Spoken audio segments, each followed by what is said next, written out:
Então, bom dia, com muita alegria que começamos mais um dia de trabalho. Vamos dar início, então, aos trabalhos com Maria da Conceição Oliveira Guimarães, pós-doutorada em Literatura Estrangeira Moderna pela Faculdade de Letras da Universidade de Coimbra, com bolsa da CAPES, doutorada em Letras em Literatura e Cultura pela Universidade Federal da Paraíba, com estágio doutoral na Universidade de Coimbra, mestre em Literatura Comparada pela Universidade Federal do Rio Grande do Norte, pela Universidade de Harvard. Tem vários livros publicados e publica frequentemente em revistas de literatura brasileira e portuguesa. Além disso, faz revisão em revistas internacionais e nacionais. Com a palavra, então, Maria da Conceição Guimarães. Obrigada, Adriana. Bom dia a todos os colegas do Portugueses de Papel. Sou muito grata em pertencer a esse grupo que tem me proporcionado acolhimento, afeto e muito conhecimento. Todo o meu apreço e admiração. Estão me ouvindo? Porque eu acho que eu não estou usando aqui. Passo esse. Esse aqui.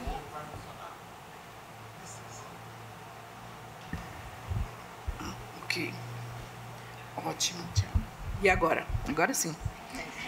Então, todo o meu apreço e admiração pela professora Vânia Chaves, que tem presidido e administrado o Português de Papel com sabedoria, inteligência e disponibilidade em resolver as demandas que surgem.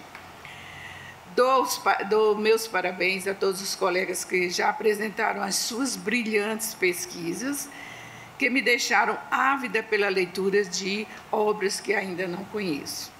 Por fim, um agradecimento especial ao Tiago, que extrapolou ontem o seu horário para ficar comigo até às 18h30, que imprimiu o meu texto, ajudou com o meu PowerPoint, muito simples, mas é isso que tem para hoje, gente.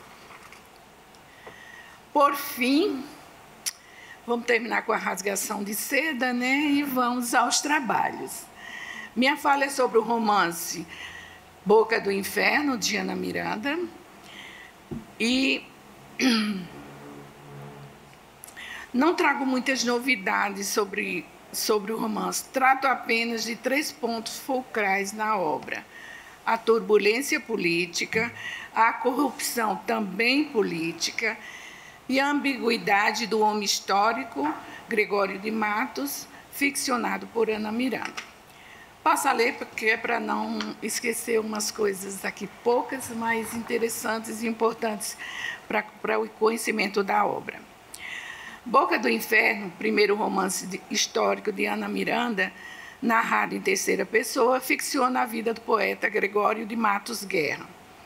Mesmo nascido na Bahia, Gregório detinha nacionalidade portuguesa por ser filho de fidalgos portugueses. Essa era uma condição comum a todos os nascidos antes da independência do Brasil. Tanto assim era que, em 1663, Gregório foi nomeado juiz de fora de Alcácer do Sal, Portugal, não sem antes atestar que era puro de sangue, como determinavam as normas jurídicas da época. A recepção de fatos históricos pela ficção foi um recurso estilístico que nasceu no século XVIII, com o escritor escocês Walter Scott, e no Brasil, o primeiro escritor que deteve este título foi José de Alencar. Ana Miranda resgata, em Boca do Inferno, de 89, O Retrato do Rei, de 91, Desmundo, de 96, e Dias e Dias, em 2002, a primazia do romance histórico. Nesses romances, nota-se um equilíbrio entre história e ficção, propiciando, ao leitor ingênuo ou ao crítico literário a ilusão de escapar à realidade insatisfatória da época da época histórica para adentrar simultaneamente em um possível realismo histórico ficcional. Em Boca do Inferno, Ana Miranda condensa no seu protagonista as mesmas excentricidades do poeta Gregório de Matos, não esquecendo de enaltecer a coragem em apontar as ações abusivas da coroa portuguesa, as contravenções dos cidadãos baianos e de seus governantes, e os vícios do clero que o poeta já revelara na sua poesia. Urdiduras que, sem dúvida, provocavam turbulência na sociedade baiana. Nos recortes históricos feitos pela romancista, percebe-se as verdades encobertas pelo colonizador. Estes atos perniciosos motivaram as denúncias do poeta Gregório de Matos, o que propiciavam perseguições e violências, resultando, por fim, em seu exílio em Angola. Assim, homem e história se integram no rol desta ficção, trazendo luz a um passado que se presentifica com originalidade no protagonista mirandiano. Entende-se a dificuldade que um autor tem em configurar sua personagem com a mesma força das personagens históricas, justamente porque tem que se utilizar do homem real como matéria-prima para a arquitetura da narrativa. Note-se que, em Boca do Inferno, a matéria-prima para o desenvolvimento do romance é o homem histórico Gregório de Matos, seguido de outras personagens que gravitam em seu entorno. Integrando esse poderoso painel colonial baiano, encontram-se com forças de representação semelhantes à igreja e à política. O padre Antônio Vieira, por sua vez, incorporava a um só tempo a autoridade religiosa, intelectual e política, com suas cartas críticas e sermões, ora belicosos, ora conciliadores. Já o poder político girava em torno de várias autoridades, principalmente a do administrador colonial, o governador Antônio de Souza Menezes, também chamado de Braço de Prata, por portar um braço mecânico que usava em substituição ao braço direito, perdido no combate da armada do Conde da Torre, na Paraíba. O romance histórico, entretanto, mais do que um estilo literário, reclama a posição de ferramentas para a leitura de um tempo pretérito, ressignificando o presente de quem o lê. Além do mais, Boca do Inferno não difere desse processo, uma vez que Ana Miranda cria para o Gregório de Matos ficcional os mesmos traços do boêmio corrompido pelo amor às mulheres, conferindo ao presente uma verossimilhança com o passado. O protagonista é descrito pela autora desde a infância com ímpetos de devassidão, como se lê no inserto abaixo.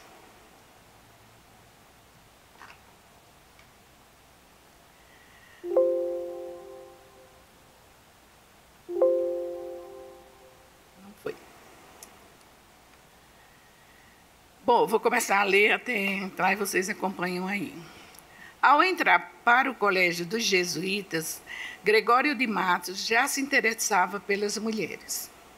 Desde menino, gostava de olhar nos livros imagens femininas, santas, rainhas desenhadas com benevolência e que sempre pareciam mais belas do que deviam ser, altivas, condessas e até mesmo bruxas condenadas ao santo ofício.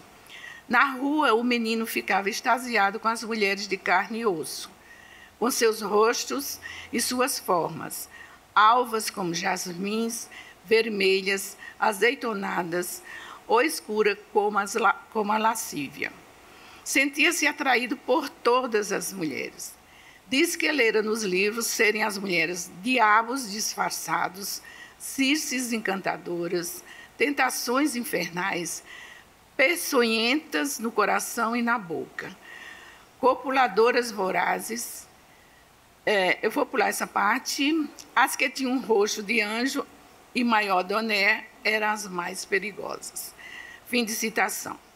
A linguagem usada pelo Gregório de Ana Miranda é de calão da época.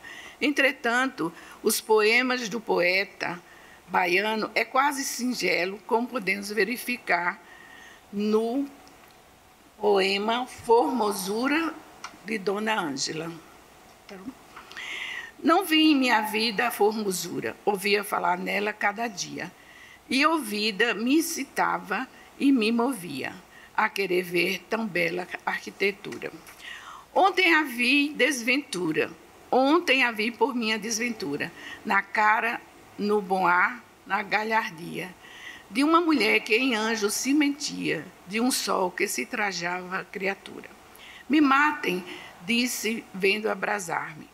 Se esta coisa não é que encarecer-me, sabia o mundo e tanto exagerar-me. A gente pode perceber entre o poema e o excerto que eu acabei de ler, que apesar da Ana Miranda ter colocado todo aquele palavrório, a poesia lírica do Gregório de Matos não domina essa linguagem chula, vamos dizer assim, da época. Ana Miranda mantém o seu protagonista agrilhoado à cultura e ao caráter equânime do Gregório de Matos, poeta, mesmo que enfatize as cores do homem boêmio e devasso do século XVII. Assim, ambos, personagem e homem histórico, são indivíduos de muitas paixões, exaltações, que lhes consumiam a vida amorosa e política. Ambos estão rendidos à libertinagem. Todavia, tanto um quanto o outro possuíam um senso de justiça que não lhes permitia ficar alheio aos desmandos sociais. O espírito ético que habita a personagem mirandiana, características emprestadas do homem histórico, o obriga igualmente a denunciar e reparar na ficção os males que atingiam o que eles consideravam inocentes no contexto político e social da época. Assim, a experiência política do poeta que representou a Bahia nas cortes de Lisboa deu-lhe o apreço político necessário para que Dom Pedro II o nomeasse tesoureiro-mor da Sé. No entanto, esse cargo não o fez conivente com os desmandos de nenhuma instituição social. Por isso, nada nem ninguém escapou ao seu sarcasmo poético. No romance, Ana Miranda não deixou escapar a sua acidez poética do Gregório, ficcional, sobre a Igreja. E cito: mesmo os que não tinham eira, nem beira, nem engenho, nem amiga, vestiam seda, punham povilhos. Eram esses os cristãos que vinham na maior parte, e esses os que caminhavam por ali, tirando o chapéu e curvando-se à passagem do governador. Eram também persas, magores, armênios, gregos, infiéis e outros gentios, mermidônios, judeus e assírios, turcos e moabitos. A todos a cidade dava entrada. Fim de citação.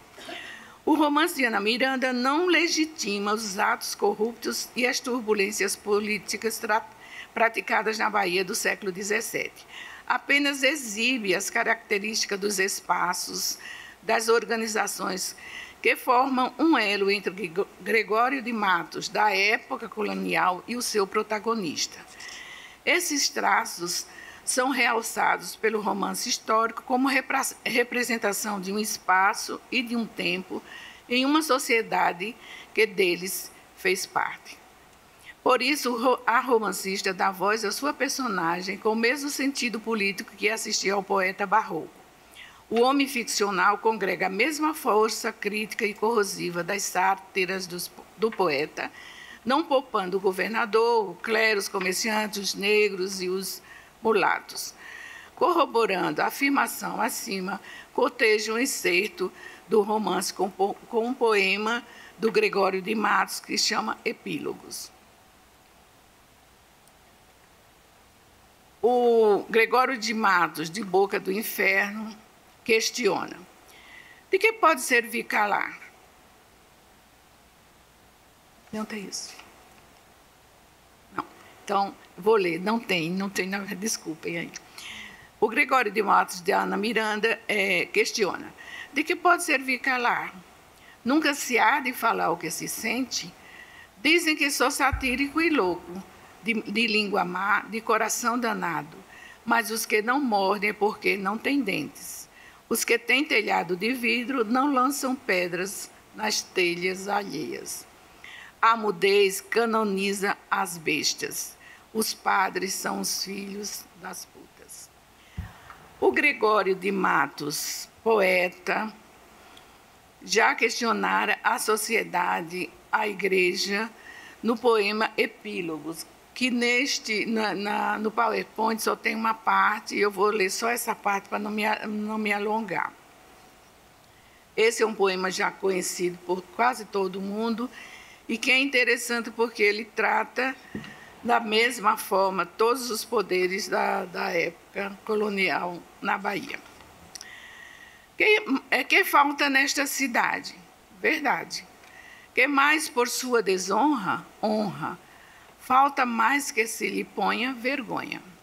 O demo a viver se exponha, por mais que a fama exalta, numa cidade onde falta verdade, honra, vergonha. Quem a pôs nesse socrócio? Negócio. Que causa tal perdição? Ambição. E o amor, e o maior desta loucura, usura.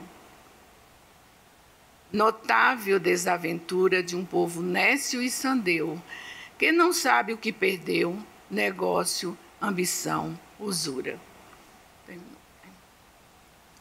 Há que se notar na convergência intencional entre espaço e personagem o quão turbulenta, ambígua e corrupta era a realidade da empresa colonial e da sociedade do século XVII na Bahia.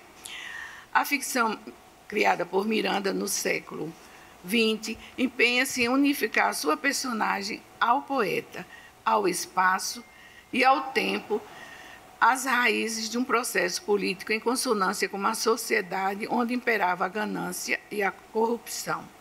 A partir da narrativa mirandiana, compreende-se que o romance histórico é estruturado nas lacunas do discurso historiográfico real, e em sua composição, o protagonista é a peça fundamental, por ser ele quem preenche todas essas lacunas. O Gregório ficcional, sempre orientado pelas pegadas de seu antecessor, vai chegar ao seu próprio destino, pleno das ações e de todos os costumes da sociedade de uma época. Muitíssimo obrigada, gente, pelo tempo. Agradeço a Maria da Conceição Guimarães. Vamos passar agora a comunicação da Catherine Aline Bordignon dos Santos, que é licenciada em Letras Português e Inglês pela Universidade Estadual de Ponta Grossa, Paraná. Tem mestrado e doutorado na área da literatura pela Universidade Federal do Paraná e, desde 2016, atua como professora de língua portuguesa e literatura no Instituto Federal do Paraná. Trabalha com estudantes do ensino médio com técnico integrado e em cursos superiores de tecnologia e licenciatura. Catherine. Obrigada. Oi, bom dia. Eu começo agradecendo ao evento, pela organização e por ter levado em conta as minhas necessidades aqui para o dia da apresentação. E também a professora Marilene, que foi quem me apresentou para o projeto. Então, Eu sou muito feliz em poder fazer esse tipo de pesquisa, porque, como a professora mencionou aqui, eu não trabalho necessariamente com cursos de letras. Embora eu ainda ministre aulas no ensino superior, são em cursos voltados para as áreas de tecnologia, porque o Instituto Federal é uma instituição relativamente nova, eu sempre faço uma pequena propaganda. Temos 15 anos de existência, então, às vezes, há algumas confusões, as pessoas não conhecem, mas o trabalho é muito interessante por causa também da formação de ensino básico. Então, vivemos numa instituição que trabalha com as duas formações. Então, para mim, poder continuar trabalhando com pesquisa na área da literatura, que é de meu interesse e de minha formação, muito me agrada. Então, por isso que estou feliz de estar aqui nesse evento pela primeira vez. E sempre que preciso me comunicar com a organização, enfim, sou muito bem recebida. Assim como a professora mencionou ontem, também me senti muito acolhida no evento. Então, acho que isso há de se destacar. Eu vou falar hoje sobre 2 verbetes que eu escrevi, porque justamente um deles tem menos personagens, na verdade tem um, e o outro tem um pouquinho mais de destaque. Então, por isso que estou de olho aqui no tempo e vou comentar com vocês. Então, o primeiro vai ser sobre Os Cinzas do Norte, que é do Milton Ratum. Então, os 2 verbetes são do Milton Ratum, a quem eu me dediquei durante a dissertação do mestrado. Então, foi por isso a minha escolha desses nomes. Já também escrevi um 3º verbete também desse autor. Então, Os Cinzas do Norte foi publicado em 2005 e, basicamente, ele vai descrever a vida da família da Alícia e do Trajano, que chama seu apelido Jano, é um romance com bastante apelidos, e o filho deles, Raimundo, o Mundo. E gira em torno a narrativa dessa relação meio ruim entre os dois, né? Entre pai e filho. Então, tem vários momentos de muitas brigas, enfim, gira em torno disso. E, num primeiro momento, eu não encontrei nenhuma menção, né? Na segunda leitura que eu fiz, que eu tinha feito lá na dissertação, aí depois para o projeto, e eu mencionei, acho que não tem nenhum autor, né? E aí voltou, mas nenhuma menção. E aí eu notei uma menção que é importante e que tinha passado despercebida ali, justamente porque é sutil. Mas, basicamente, né, o núcleo familiar vai ser envolvido pela figura de um malandro, digamos assim, que é o Ranulfo, que é tio do narrador, que é o Lavo. Então, sempre o Ranulfo sempre foi apaixonado pela Alícia. Então, o livro gira em torno também dessa briga do filho com o pai e essa suposta paternidade que a gente não sabe se é do Trajano. E isso vai criando muitas brigas durante o romance, né? O Lavo vai narrar os fatos a partir da visão de um órfão pobre que foi criado pela tia Ramira, que era uma costureira que sustenta a casa, já que o Ranulfo é mais assim festeiro, né? Entremeada a narrativa, nós também vamos ter cartas do Ranulfo, escritas diretamente ao Mundo, com quem ele também mantinha uma relação muito próxima. Então a gente já desconfia durante a narrativa inteira que ele possa ser o pai, e ele ainda escrevia cartas para esse menino. Então fica isso durante o enredo. E também nós vamos ter a inserção de 2 cartas do Mundo para o Lavo, que dá detalhes sobre a sua experiência na Europa. Porque com essa briga com o pai, tem uma hora que ele vai para a Europa. E depois que o Jano morre, na verdade. E outra quando ele volta para o Brasil, quando ele está doente. O pano de fundo dessa narrativa vai ser o crescimento da cidade de Manaus, que tem sido, era bem comum nessas primeiras produções do Milton Ratum, e os acontecimentos políticos enfrentados em meio à ditadura, que também vai ser abordada no outro verbete que eu vou mencionar. Isso que eu achei interessante destacar é que aparece a criação de conjuntos habitacionais em Manaus sem estrutura básica, situação precária dos trabalhadores no plantio da juta, meninas exploradas sexualmente, os desmandos de membros do exército que passaram a administrar politicamente o local e a vida de classes sociais bem diferentes, representadas na figura do Lavo e do Mundo, pobre e rico, respectivamente. Então, o personagem português encontrado aqui, ele é nomeado como Velho Matoso ou Matosão. E ele é citado para justificar a riqueza da família do Jano. Então, ele é o pai do Jano. Não desempenha papel fundamental na narrativa e figura como a imagem de um português que chegou ao Brasil pobre e fez a fortuna no Brasil. A primeira menção a esse personagem se dá quando o Lavo vai descrever o escritório do Jano, porque ele vai fazer uma visita, o Jano gosta muito do Lavo, chama ele para ir até o escritório. E lá ele menciona: não jogo nada fora, disse Jano. A vida do meu pai está arquivada aqui. Ele veio de Portugal sem um tostão no bolso. Só coragem e vontade de ser alguém. Um homem religioso que acreditava na civilização, no progresso. trata-se da maior descrição sobre características psicológicas da personagem, que não é descrita fisicamente. Eu falo isso porque no outro, o verbete, isso fica bem marcado, a descrição física. Outra marca do patriarca vai dizer respeito à preocupação com herdeiros. Atestada numa carta, isso foi mencionado numa carta que o Ranulfo mandou para o mundo. Jano disse: é o que o meu pai mais queria, um neto, um herdeiro. Por isso, ele te deu tantas joias antes de viajar para Portugal. Joias da minha finada mãe. Se fosse uma menina, não sei. A relação desenvolvida com outros personagens não é marcante. Ele praticamente se relaciona só com o filho e a nora, né? Sendo apenas descrito que Jano admirava muito o pai. Dá-se a entender que a visão que as outras personagens têm do Matoso está ligada à sua riqueza, considerando a descrição do Ranulfo, né? Sempre vai ser falado da riqueza quando se menciona ele. Aqui era uma discussão em que o Ranulfo estava tendo com a Alicia, né, atribuindo que ela só casou com o Jano pelo dinheiro. Por quê? O pai dele é aquele ricaço português, não é por isso? Um viúvo milionário que tem só um filho, e esse sujeito se apaixonou por ti, e tu pensas que isso vai ser tua salvação. Fala, é por isso? E também no destaque ao presente de casamento, e o presente do pai do noivo para tua mãe. 4 quilos de joias de Portugal. A ação desempenhada com mais destaque pela personagem é uma justificativa para Alicia se negar a visitar a Vila Amazônia, que é o local onde eles tinham um palacete e onde tinham os plantadores de juta.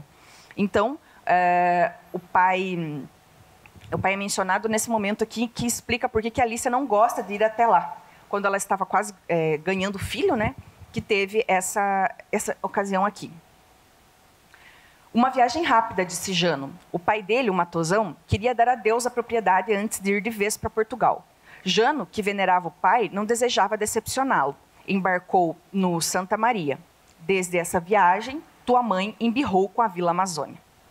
E é isso que nós temos de referência do personagem português em Cinzas do Norte, que é um romance que foi lançado em 2005, eu esqueci de falar, e que é mais dessa fase que eu mencionei do Milton Ratum, voltada para a área de Manaus mesmo.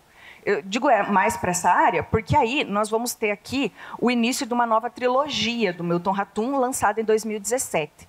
Então, é nesse que eu vou me focar um pouquinho mais. Trata-se da trilogia O Lugar Mais Sombrio, e já foram lançados 2 livros. O primeiro é A Noite da Espera, que eu escolhi, lançado em 2017, e tem o Pontos de Fuga, que é o segundo, que eu fui correndo lá na lista também, mas alguém já escolheu.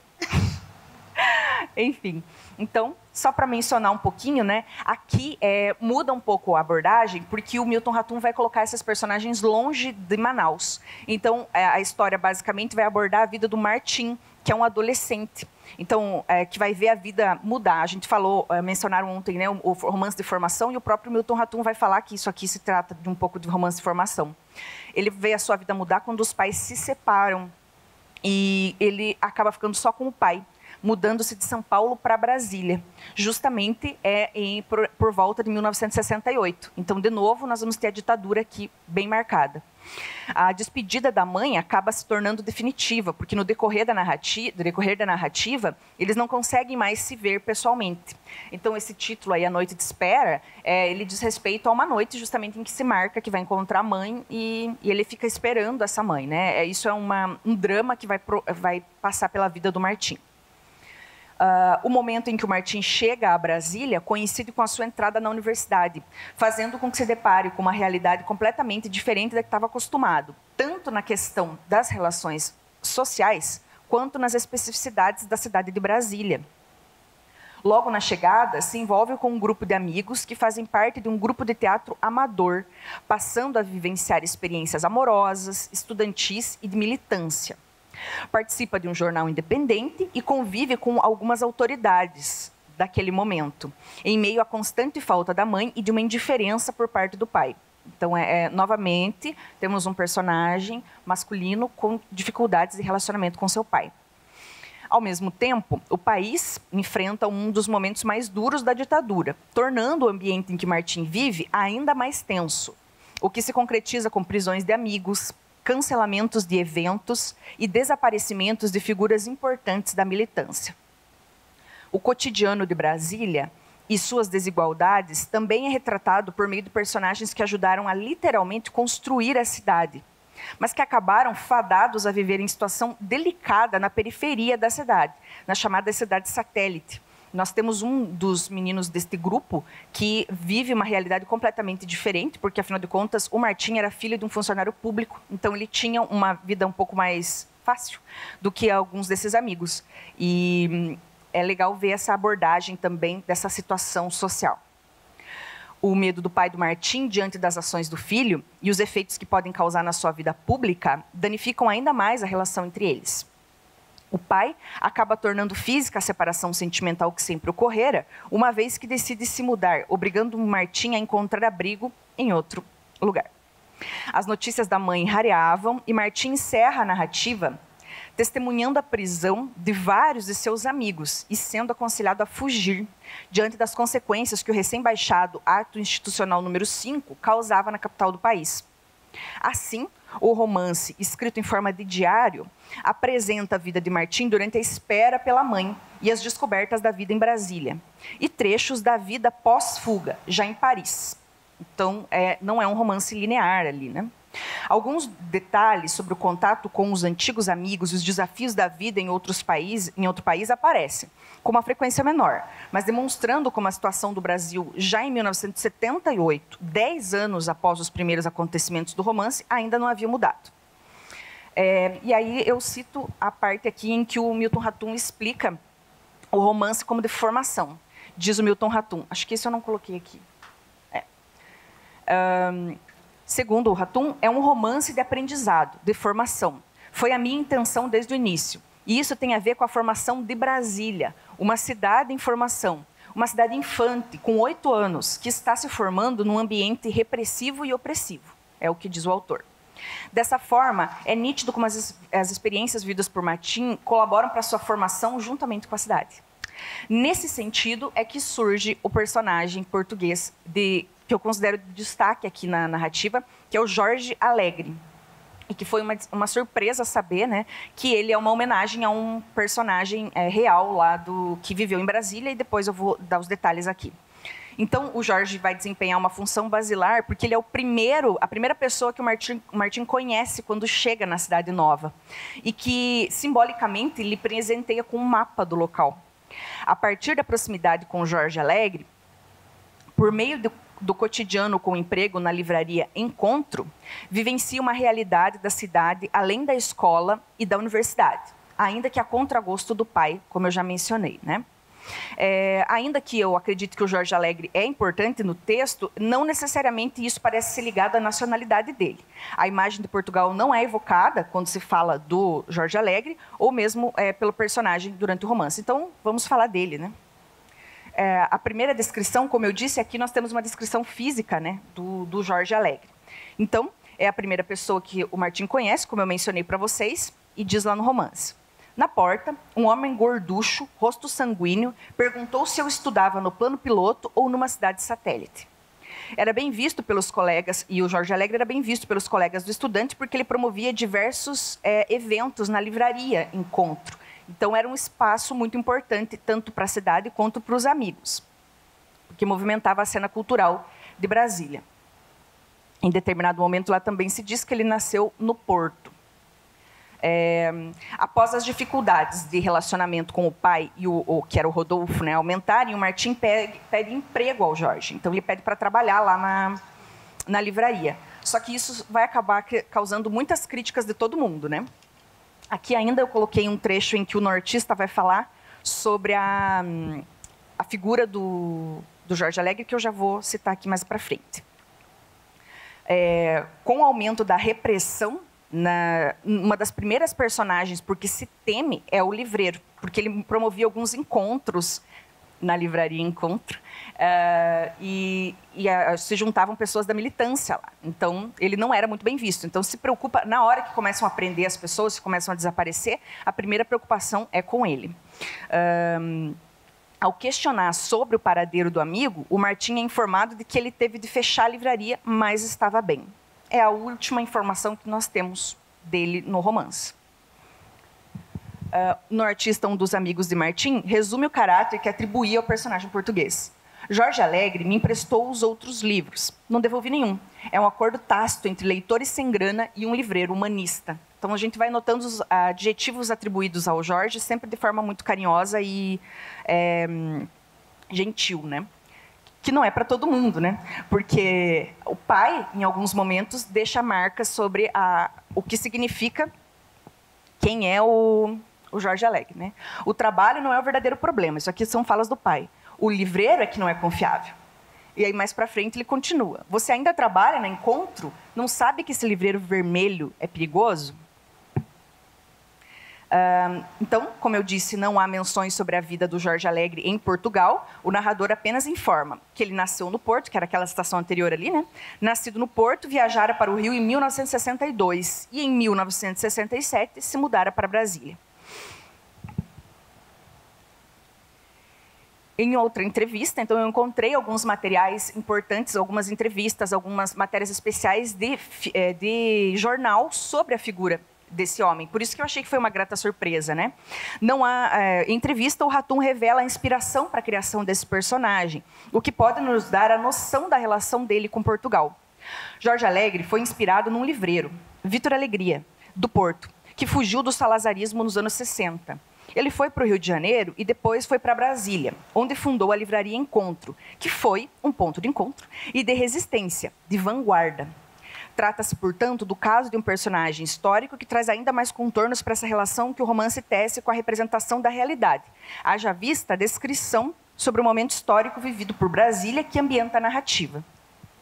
Aí eu acabei trazendo aqui só para complementar, né, que o Correio Brasiliense fez uma homenagem para as pessoas que fizeram parte da criação de Brasília. Então, em determinado momento, são colocados vários personagens e ele fala, né, Brasília é a mãe que acolhe e consola refugiados. Foi a liberdade para Vitor Alegria fazer a sua militância cultural. Então, é aí que atribui-se, né, uma militância cultural a ele. Aí temos um pouquinho mais de destaque, né, que, claro, não é do romance, mas acho que vale a pena falar justamente por ser inspirado, como o próprio autor falou, em alguém que veio para o Brasil, né? Nascido em Arouca, Portugal, Vitor Alegria, 80 anos, isso em 2021, né, chegou a Brasília em 1º de dezembro de 63. Obrigado a abandonar seu país para fugir da ditadura de Antônio Salazar, ele tinha a opção de ir para a Austrália, mas decidiu que seu destino seria o Brasil. Desde jovem, ele tinha uma livraria em Portugal e acreditou que Brasília seria o melhor local para prosseguir com o negócio. E aí ele explica um pouquinho, né, dessa vida. E por que fica marcado lá no romance do personagem que foi inspirado nele essa questão política. Fiquei preso por 6 meses em Portugal e fui julgado ao lado de Agostinho Neto, presidente de Angola.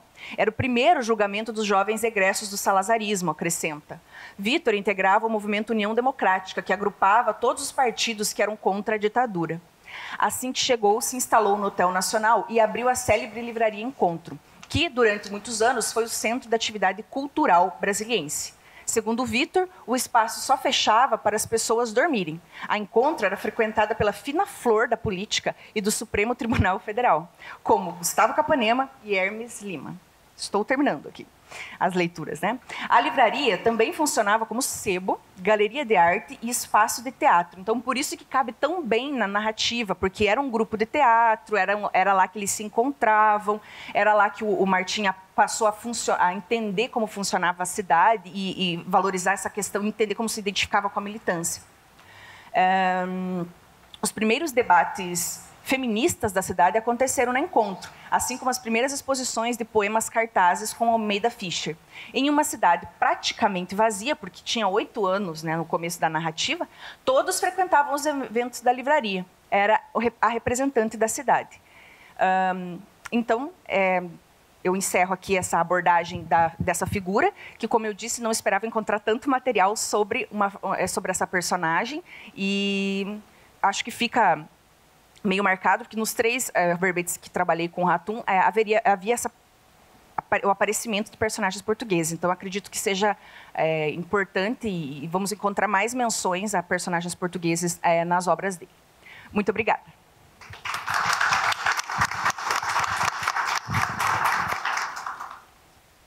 Obrigada. Vamos passar agora a comunicação da Vânia Pinheiro Chaves, coordenadora da linha de investigação Brasil, Literatura, Memória e Diálogos com Portugal, projeto Portugueses de Papel e Almanaque de Lembranças Luso-Brasileiro. Professora associada aposentada da Faculdade de Letras da Universidade de Lisboa, mestre e doutora em literatura brasileira pela mesma universidade, tem vários livros publicados, como Uruguai e a Fundação da Literatura Brasileira, de 1997, O Despertar do Gênio Brasileiro, uma leitura de Uruguai, de José Basílio da Gama, de 2000, participa na edição, organização, em parceria e em artigo, nas seguintes obras e coleções: Literatura Brasileira Sem Fronteiras, de 2011, As Senhoras do Almanaque, Catálogo da Produção de Autoria Feminina, 2015, Caminhos Cruzados, Os Portugueses de Papel na Ficção Brasileira, 2021, Brasil-Portugal, Diálogos sobre Literatura, 2022, participa também no dicionário, na organização do Dicionário de Personagens Portugueses da Ficção Brasileira, que está disponível online, e na coleção do Almanaque, coleção Brasil. Com a palavra, Vânia Chaves. Bom, bom dia a todos. Obrigada pela apresentação, Adriana. Eu ia fazer os agradecimentos a tudo que aconteceu aqui na sessão de enterramento, para não serem me tirados esses poucos minutos que eu tenho para a apresentação. Mas não quero deixar, nesse momento, de agradecer a Ângela e a Maria Lúcia, porque é a elas que nós devemos todo o brilho desse evento. E, claro, o patrocínio da Academia Mineira de Letras e de todos os seus funcionários e estagiários que têm sido estupendos conosco, não é? Bom, eu vou passar, então, a minha comunicação. Eu vou falar do Miguel Sanches Neto, não sei se é um escritor muito conhecido ou não, mas é a minha mais recente paixão. Eu fiquei encantada com toda a obra dele, né, que é a obra ficcional, porque a obra é tão vasta que eu só conheço a parte dos romances que ele escreveu e, assim mesmo, não de todos, né?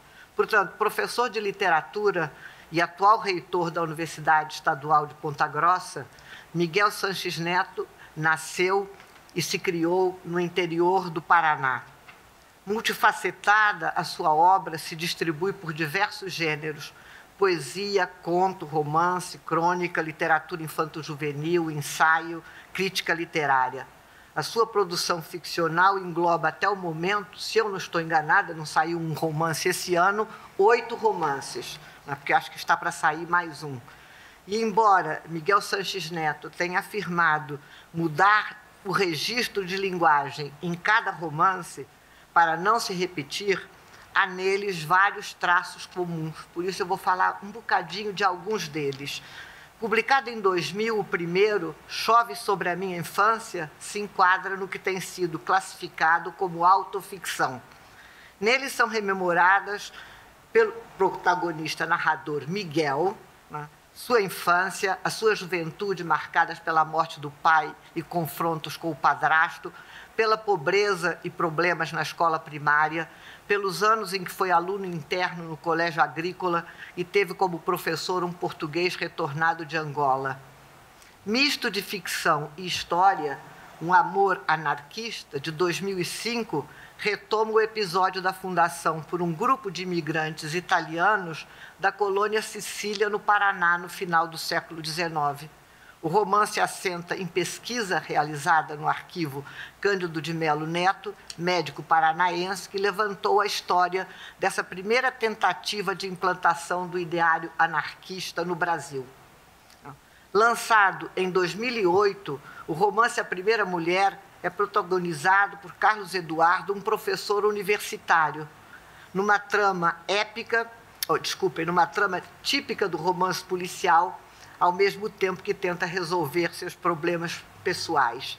O escritor regressa à narrativa de cunho policial em 2016, com a Bíblia de Che, cujo protagonista volta a ser o mesmo professor universitário, Carlos Eduardo, anos mais tarde, né, em que a história eu acho muito interessante, porque todos nós sabemos que o Che Guevara passou pelo Brasil antes de ir para a Bolívia, mas o Che Guevara teria passado vestido de padre e escrito as suas anotações numa Bíblia que todos procuram. Não é?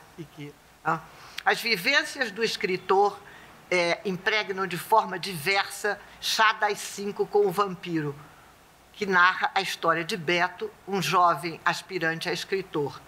Tal como Miguel Sanches Neto, ele se mudou para Curitiba, dedicou-se ao jornalismo e se tornou discípulo de um famoso escritor com quem, no entanto, se desentendeu.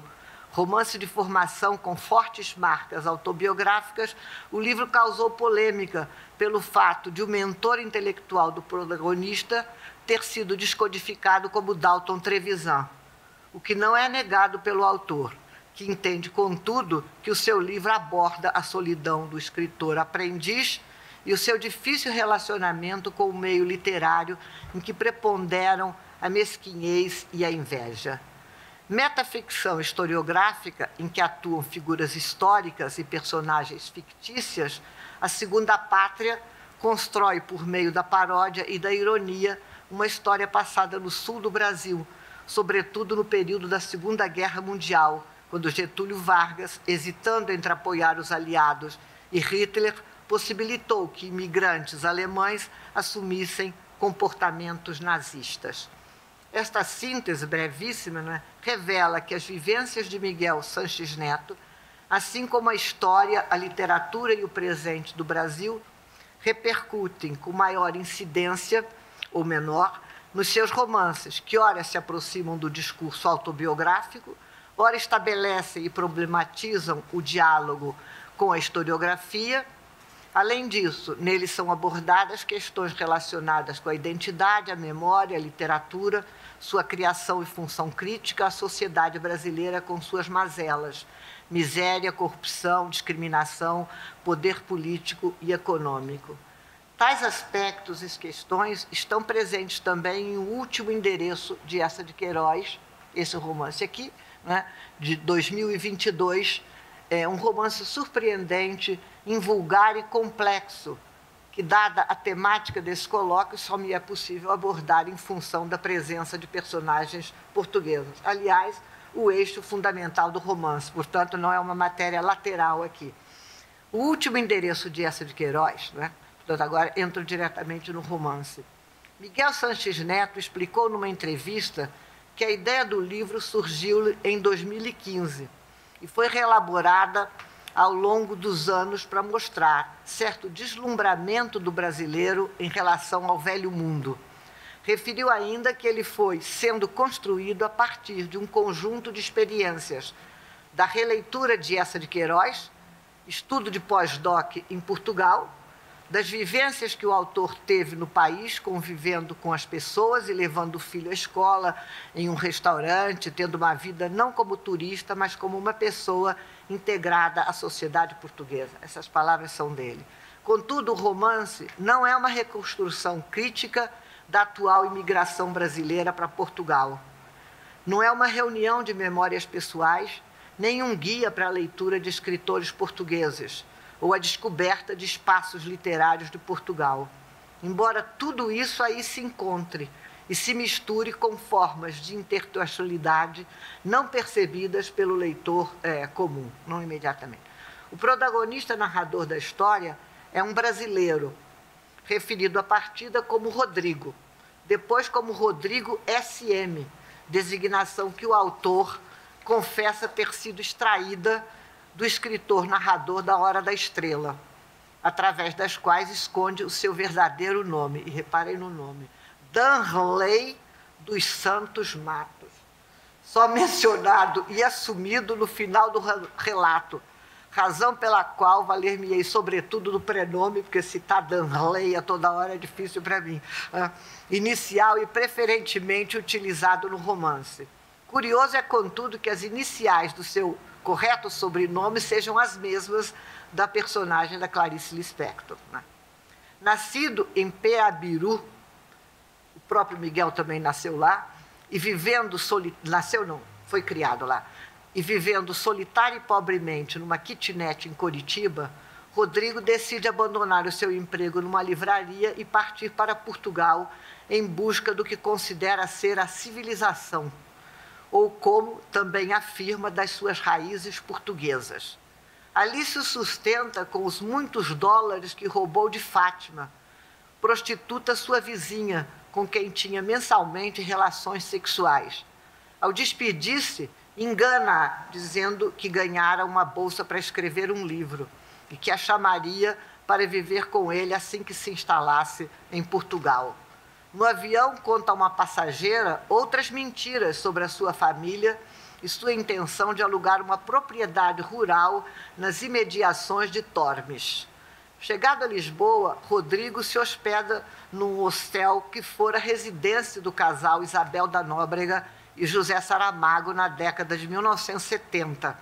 Conhece Meritxell, que está escrevendo um guia dos lugares literários de Portugal, e é apaixonada por Fernando Pessoa. Dela enamora-se entretanto, essa personagem desaparece, mas deixa a sua sombra impedindo-o de fixar-se noutros relacionamentos amorosos. Estimulado por ela, Rodrigo se muda para Cascais em busca de Isabel da Nóbrega, cuja postura vanguardista e amores infelizes o atraíam e sensibilizavam. Desistindo da busca, volta a Lisboa, onde é forçado a participar numa celebração nazista do aniversário de Hitler, e acaba sem o seu celular e laptop. Decaindo na escala social, à medida que gasta o dinheiro trazido do Brasil, o protagonista se instala em Braga, onde vivencia uma experiência libertina tão frustrante como a que captou na leitura de O Libertino Passeia por Braga, a idolátrica, o seu esplendor, do polêmico escritor Luís Pacheco. Rebaixado à condição de pária, sem bagagem e dinheiro, Rodrigo chega a Tormes em busca da quinta pertencente à família de Eça de Queiroz, com quem acaba por se encontrar nas fantásticas páginas que finalizam o romance. Antes, porém, é acolhido numa aldeia próxima por Josefa e José. A jovem camponesa, ele não conta mais mentiras, e sim a sua anterior profissão e o seu verdadeiro nome. Ela, por sua vez, explica que o está ajudando em agradecimento ao que acontecera com um irmão que migrara para o Brasil, fazendo com que Dan Rey se reconciliasse com o país. Na peregrinação do protagonista por Portugal, as suas mal-sucedidas aventuras, o seu mau caratismo e as identidades forjadas que adotava vão dando lugar ao seu encontro consigo mesmo. E é no mundo rural, tal como o de sua origem e o de Miguel Sanches Neto, que ele acaba por assumir a sua real identidade. Embora não chegue a escrever o ambicionado livro, realiza uma viagem espaço-literária que é simultaneamente a descoberta de que o liga, e liga também o Brasil, à antiga metrópole. Ao criar uma personagem que, deslumbrada com Portugal, com a civilização europeia, a que não pertence por inteiro e precisou deixar o Brasil para escrever o seu livro, Miguel Sanches Neto denuncia o colonialismo cultural que enferma a sociedade brasileira. Pois, como disse na entrevista que concedeu a Cristiano Martínez, tentou compreender um movimento de ilusão que nos marca, a de que a grande literatura só ocorre na pátria da língua. Noutra entrevista, complementou o seu entendimento ao afirmar que conhecer Portugal é também uma forma de nos conhecer como país, pois cada prédio, cada hábito, cada expressão tem uma conexão direta ou indireta com quem somos. As personagens portuguesas do romance são tantas que até elencá-las com rigor é tarefa difícil.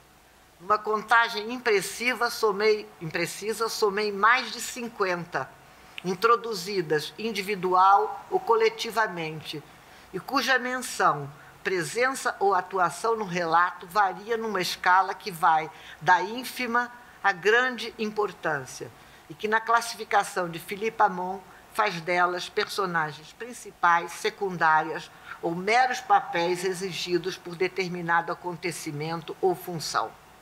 Nesse conjunto estão incluídos homens e mulheres com que o protagonista contatou na sua estada em Portugal, isto é, criaturas vivas e contemporâneas dos acontecimentos narrados, e personagens ausentes ou já falecidas, que ressurgem em suas deambulações e fantasias, bem como na recordação de outras personagens. Na impossibilidade da abordagem de todas, escolhi 3, da maior relevância na construção da história e do sentido, mas só é possível examiná-las sumária e lacunarmente.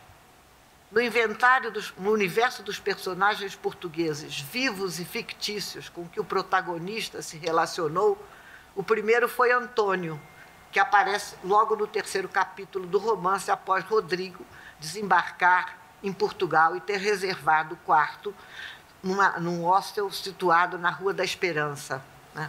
Pois Rodrigo acreditava que tal escolha deveria funcionar como a sua entrada na grande literatura de língua portuguesa, uma espécie de oficina literária sensitiva para implantar em si o escritor. Citação isso. Ao receber, Antônio lhe pergunta de imediato se conhecia a obra de José Saramago e, respondendo resposta afirmativa, lhe diz que o escritor Isabel da Nóbrega ali residiram nos anos 70. Ao mostrar-lhe a sala, o proprietário aponta a mesa em que Saramago escreveu grandes livros e um velho smoking que Isabel lhe oferecera para quando recebesse o prêmio Nobel, e a cama em que o casal dormia. Nas histórias sobre o casal narradas por Antônio e nas ações que pratica, evidencia-se a ideia de que o apartamento é para ele mais do que um museu, um espaço sagrado, o que se confirma na atitude manifesta quando, após a partida da Catalã, percebe a alteração da disposição dos livros de Isabel e Saramago na estante e a culpabiliza pelo acontecido, pois, como ele mesmo diz, não se mexe num altar. A sua revolta cresce quando dá pelo desaparecimento do smoking e atribuindo as mesmas mãos sacrílegas, pragueja enravecido. Raios partam aquela maldita espanhola. E aí ele já não é catalã, já virou espanhola. Constatando depois que a camareira havia levado para arejar, pede desculpas a Rodrigo. E desvela-se no acontecido outra face de Antônio. É o proprietário zeloso do êxito do seu empreendimento. O mesmo propósito que transparecera quando lisonjeou Rodrigo ao dizer que ele se parecia com um Saramago de barba, né? Ou quando buscava estar perto da Meritxell, pois, como denuncia o narrador, desejava que o seu hotel tivesse destaque no guia dos literários de Portugal, né? É ainda como proprietário que deixa a Rodrigo um recado seco anunciando o fim da sua reserva no hotel. O espírito de negociante evidencia-se ainda mais na biblioteca de Saramago, pois Rodrigo e Meritxell descobrem que os livros não eram primeiras edições, não continham quaisquer anotações dos dois autores. Possivelmente aquela biblioteca era uma coisa forjada, né, para atrair os leitores. Eu não sei se ainda tem... Tem imenso tempo. Pronto, está bem. Então, em contrapartida, um olhar mais atento não permite excluir a hipótese de que Antônio, artista, porque ele era também um artista plástico, né, convicto de que as mentes dos escritores são verdadeiras máquinas de fingir e de que chega-se a um ponto em que o vivido perde a consistência e prevalece o longamente inventado, essas são as palavras de Antônio, tenha criado a seu modo o espaço habitado por José Saramago e Isabel da Nóbrega, assim como as suas vidas, seduzido por eles e pela literatura portuguesa. Pois, como o narrador dirá noutra passagem, Antônio nasceu num país, isso é uma citação, profundamente apegado às letras, inventado por Camões em Os Lusíadas e reinventado por Fernando Pessoa, que, junto com essa, foram os 3 maiores estadistas do imaginário lusitano. A segunda personagem portuguesa em exame é Isabel da Nóbrega, escritora e jornalista nascida em 1925 e falecida em 2021. Atualmente pouco conhecida, né, Isabel era considerada uma das mulheres mais belas e vanguardistas de Lisboa nas décadas de 50 e 70 do século passado. Autora de milhares de crônicas, Ela escreveu também contos, literatura infantil e 2 romances, um dos quais premiado com o prêmio Camilo Castelo Branco. Extraída da realidade, Isabel é introduzida no romance por Antônio, que conta a Rodrigo que ela permanecera sozinho no apartamento depois de Saramago a abandonar. Conhecendo-a pessoalmente, esse contador de histórias diz ainda que o seu amor pelo antigo companheiro era tão grande que, após a separação, ela se tornou uma figura opaca e que Saramago, ao contrário, apagara até a dedicatória que lhe fizera em edições posteriores do romance, o que é um fato, realmente. Ele retirou o nome dela. Na sua primeira noite na antiga cama de casal, Rodrigo assume o papel do marido pródigo e pede perdão à ausente Isabel. Nos dias seguintes, refaz por diversas vezes o trajeto que ela teria feito ao chegar ao Diário de Notícia, de que era editora e no qual acolhera o então jornalista José Saramago. Sentindo-se mais atraído por ela do que pelo seu companheiro, por entender que a vida no esquecimento é mais rica do que a vida na glória, o protagonista manifesta o desejo de conhecê-la e de ler os seus livros. Por isso ele vai, então, para Cascais, onde ela moraria. Ela, de fato, morou no Estoril, mas ele tirou aqui o Estoril e botou Cascais. E, portanto, ele se muda para Cascais a fim de encontrar Isabel da Nóbrega, como ele mesmo diz, aqui entre aspas, para chegar ao local onde a esquecida do amor e do sucesso se encontrava em sua velhice final, sem o companheiro, sem a carreira de escritora que praticamente renunciara quando o conheceu. Confessa, por outro lado, e diz ainda mais, que é muito interessante, ele queria tornar-se mais um dos seus rapazes, porque ela teria tido muitos amantes no tempo em que viveu. Confessa, por outro lado, atender a uma provocação de Merixel para que a amasse aos 94 anos, idade que Isabel, agora recolhida em Cascais, teria, ao fundindo as 2 mulheres que o fascinavam. Instalado em Cascais, o protagonista não busca informar-se na loja do cidadão ou em livrarias, optando por um encontro propiciado pelo acaso. Assim, procura encontrar Isabel em todas as mulheres que correspondessem à descrição que dela tinha. Imagina que a vê nas velhas senhoras com as quais se cruza. Desiste, contudo, de achá-la para fugir a uma descoberta frustrante ou por não saber o que dizer-lhe, e decide-se pela leitura do romance A Mão e as Luvas, escrito pelo seu anterior amante, João Gaspar Simões, que escrevera sobre ela e no qual a descreve como uma mulher devassa, uma bruxa horrorosa e pérfida.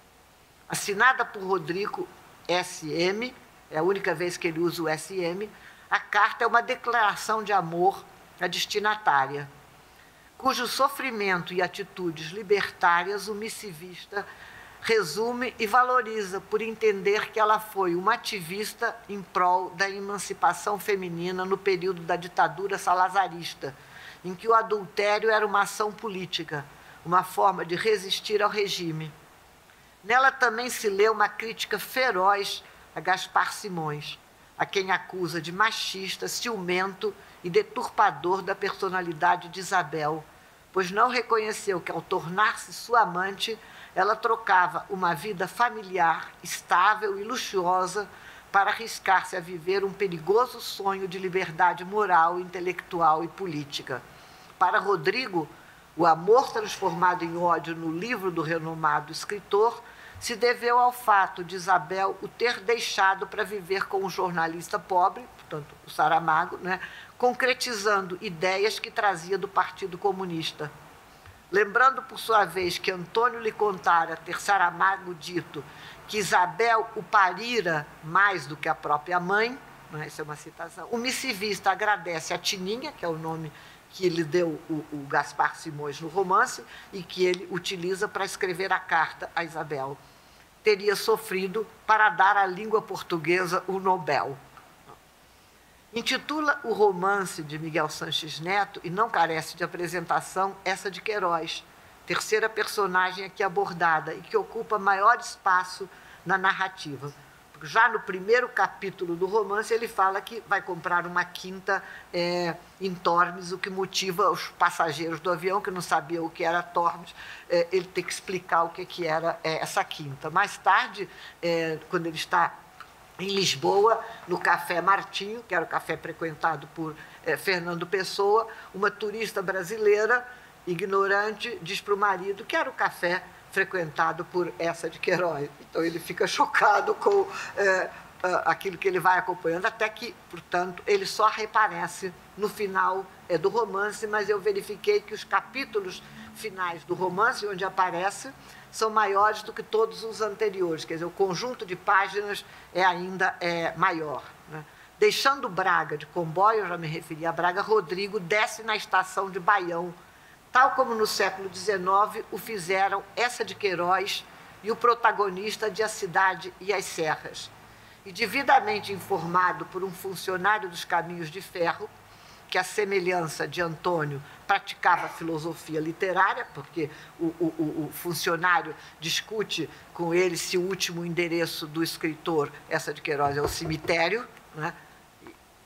Ele, então, chega a quinta, eu vou dar um salto, tem 5 minutos, né? Ele chega, finalmente, à casa, residência da família da mulher do Eça de Queiroz, esconde-se dentro de um guarda-roupa, né? Quando saem todos os turistas, porque ele vai numa visita guiada, ele se esconde dentro do guarda-roupa, passa ali a metade da noite, quando saiu todo mundo, ele sai do guarda-roupa, então começa a encarnar, a pouco e pouco, o Eça de Queiroz, né? Ele primeiro veste a roupa que o Eça tinha ganho ao ter escrito Mandarim, aquela roupa que se usava no Oriente, e depois ele acaba quase que por receber, e já tinha visto, as únicas coisas que o tinham interessado ali era a mesa em que o Eça de Queiroz escrevia, e era a outra mesa em que o Eça de Queiroz praticou o espiritismo, que estava em moda naquele momento, então ele vê aquela mesa. Naquela mesa ele tenta usar uma maneira de chamar o Eça de Queiroz, mas o Eça de Queiroz não aparece através da mesa,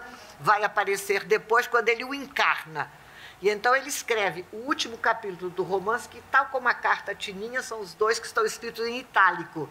E então, encarnando Eça de Queiroz, ele escreve aquelas que teriam sido as últimas reflexões do Eça de Queiroz. Aquilo que o Eça de Queiroz, não ali, porque o Eça de Queiroz não morreu ali, não viveu ali, mas em Paris, na casa em que ele tinha ficado em Paris, teria escrito, o que é interessantíssimo, porque só a análise dessa carta dava para eu fazer aqui a minha comunicação. Mas eu fico por aqui para chamar vocês para a leitura desse livro, que eu acho um livro apaixonante, né? Porque eu não disse quase nada do que tem nele de importante, mas queria chamar a atenção para essas 3 personagens, mas há outros escritores, outros livros e outras pessoas de carne e osso com que ele conviveu naquele momento, desde motoristas, garçons, etc. Muito obrigada, e desculpe lá, se eu não passei o tempo. Agradeço e cumpriram o tempo. Passamos, então, à próxima etapa. Questões, sugestões, comentários. Flávia. Tá lá. Tá lá atrás.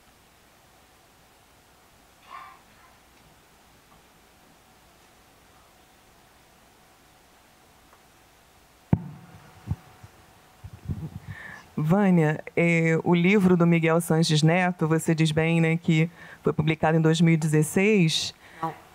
Foi 21. Esse, não, o outro que você disse. O qual? 16 é o... A Bíblia de Thiers. Sim. Né? E é um livro que traz uma dimensão política também muito forte, né? E a gente tem que lembrar que 2016 foi um ano, né, extremamente atípico, né, no cenário histórico brasileiro, e outros autores também publicaram metaficções historiográficas, né, também no ano de 2016, como o Silviano Santiago publicou Machado, né, o José Luiz Passos publicou o Marechal de Costas, falando sobre Floriano Peixoto e problematizando, né? E o Miguel Sanches Neto não perde a oportunidade de também trabalhar, né, com um elemento histórico ali perdido que ele tenta recuperar. De certa maneira, essa tendência, né, por uma ficção historiográfica desses autores contemporâneos, né, de certa maneira, você acha que tem uma repercussão assim de todas as questões históricas que têm ocorrido, principalmente nesses últimos anos no Brasil? Não sei se tem. Eu sou uma apaixonada pelo romance histórico e eu ganhei ontem da Marilene o outro em que ele faz também ficção histórica, né? Estou interessada em conhecer essa personagem, comecei a reler. Ele realmente faz muito isso.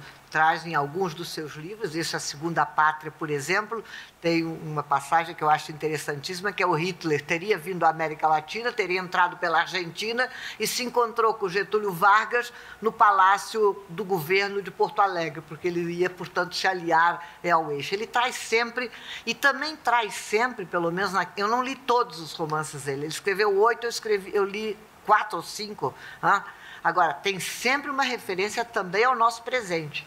Aqui, por exemplo, no último endereço do Eça de Queiroz, ele fala dos passageiros que com ele viajam, aqueles passageiros da burguesia brasileira que acham o Brasil um horror, detestam o Brasil, estão saindo do Brasil, não saem na rua no Brasil, então vão para Portugal para um pouco da imigração que a gente vê nesse momento no Brasil. Gente superficial, gente contra tudo que se passa, criticando tudo que acontece no Brasil, o Brasil é um horror, isso não sei, e que se definem, e que ele poderia definir quase como bolsonaristas, entende? Que aquela gente, todo tipo de... Então ele tem a história do passado e a história do presente, em que ele, de uma certa maneira, de uma se vale para falar da outra, não é? E aqui, para falar desses imigrantes brasileiros. Eu não falei nisso porque me interessava estudar os portugueses, mas a figura dos imigrantes brasileiros ou dos turistas brasileiros que estão em Portugal naquele momento,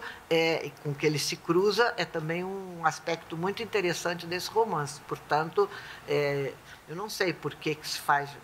Está na moda, mas também está na moda o outro lado dele, que é fazer autoficção. E colocar-se sempre presente nos seus livros. As suas personagens vêm lá da terra onde ele nasceu, tem características de professores universitários, portanto, eu acho que... E de escritores também, não é? Se querem ser escritores, escrevem. Então, tem muito da biografia dele nos seus textos. Como ele diz, ele não quer ficar só num gênero, ele quer escrever nesse, naquele, não é? Até a trama policial, o romance policial, que está lá nesses 2 romances, eu acho que ele variou de gênero e que isso é... Obrigada.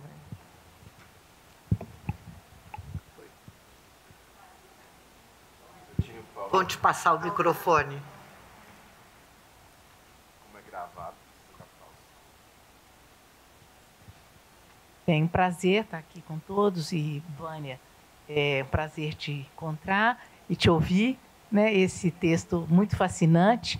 Eu não estou aqui como estranho no NIM, né? Porque eu não sou da área da literatura, mas eu fiquei te ouvindo e pensando numa coisa, alguns traços que você vai apontando aí na ficção do Sanches, que é um autor que agora eu vou ler, porque eu não conhecia, estou extremamente curiosa, e você faz uma apresentação muito fascinante da obra dele. E aí eu fiquei lembrando de que quando você fala que ele faz uma denúncia do colonialismo cultural, não uma denúncia, mas ele vai deixando isso aparecer, um desconforto com a questão do colonialismo cultural. Eu fiquei lembrando de Manuel Bandeira, porque Manuel Bandeira, quando escreve Crônicas da Província do Brasil, mas aí é uma outra situação em que o Manuel Bandeira está se debatendo entre a modernidade que ele está presenciando, que ele quer, e que ele circula no meio de autores que são, naquele momento, são a expressão da modernidade no Brasil e engajados com projetos de modernidade, e o outro lado, entre aquela tradição portuguesa que ele vê e que ele valoriza. Então, por exemplo, Manuel Bandeira, quando vai ver o grande, como é que se chama aquele arquiteto, Le Corbusier, quando Le Corbusier vem ao Brasil, ele é muito interessante porque ele fica encantado, ele descreve, ele fala, ele vai assistir o Le Corbusier, mas o que mais ele fica entusiasmado é porque o Le Corbusier elogiou o sobradinho colonial. Então, e aí é muito interessante, porque fica muito clara aquela tensão que a gente pode colocar em xeque os sentidos do lusitanismo, não é? Porque, ao mesmo tempo, ele se fascina e, ao mesmo tempo, ele quer outra coisa, mas é muito interessante porque, no Manuel Bandeira, fica claro como que a modernidade não poderia se construir sem a tradição. Aí eu fiquei curiosa, como é que você vê isso no seu autor? Se há, assim, nessa relação dele com Portugal, eu queria te ouvir um pouquinho mais, assim, a sua percepção, a questão de fundo que está ali, né, já que é um outro momento, né, inclusive da vida brasileira e tudo mais, né, como é que você percebe o seu autor? Só fiquei com essa curiosidade, se você avançou nisso, porque, obviamente, você avançou em tantas coisas sensacionais aí no seu texto, que a gente fica perdida para poder pensar. Ainda mais eu, que sou uma estranha no ninho. Eu acho que, em relação a isso que você diz, o livro é um bocadinho aquilo que ele próprio disse. Por um lado, ele diz... deixa eu ver se eu encontro essa passagem, porque ele explica o que ele pretende fazer com esse livro, e ele diz, deixa eu ver se eu encontro, porque... numa passagem em que ele, por um lado, critica a imigração brasileira, critica a maneira como os brasileiros veem Portugal e querem imitar e copiar, e diz que só se pode fazer grande literatura na pátria da língua, e ele, em seguida, num outro lugar, eu li muitas entrevistas dele, ele diz exatamente que não se pode pensar o Brasil sem Portugal. E se ele faz uma certa caricatura, porque o protagonista dele, quando chega a Lisboa e vai passear pela Alfama, por aqueles bairros, ele beija as paredes dos sobrados, os ladrilhos, essas coisas todas, né? Por um lado, é um pouco caricato, mas diz muito, e a própria coisa dele colocar os escritores portugueses aqui todos, ele ler, ele comentar esses romances, mostra que ele não está desligado de maneira nenhuma da tradição. Sua própria personagem, eu não falei do Luís Pacheco porque não dava para falar, né, que é um escritor interessantíssimo, maldito, porque é um libertino, ele vai viver em Braga as próprias experiências do libertino, né? Então, ele se identifica, ele também foi para lá para estudar e fazer um pós-doc em literatura portuguesa. Então, ele aprofundou os seus conhecimentos na literatura portuguesa. Ele comenta Fernando Pessoa, ele comenta uma imensa coisa. Portanto, ele não se desvincula, se é isso que eu estou respondendo a sua pergunta, ele não se desvincula da tradição portuguesa. Aliás, tem uma entrevista muito interessante que ele comenta uma passagem do Walter Hugo Mãe, quando o Walter Hugo Mãe esteve aqui no Brasil, sobre a língua portuguesa. A língua portuguesa, as nossas diferenças e a relação. Portanto, a tradição para ele, eu acho, isso eu não sei se eu estou enganado ou não, não me dediquei a estudar isso, mas que é uma coisa importante. Ele apenas critica alguns como ele ridiculariza, diz aqueles que acham que só pode se escrever na literatura se forem conhecer Portugal e viver lá e imitar a própria busca dele da civilização. Ele fala em civilização e depois não é propriamente a civilização que ele foi buscar, não é? Mais alguma questão? Então, vamos encerrar a mesa. Para não atrasarmos a sessão seguinte, não é? É isso mesmo. Então, até já. Pois, até já. Café, exatamente.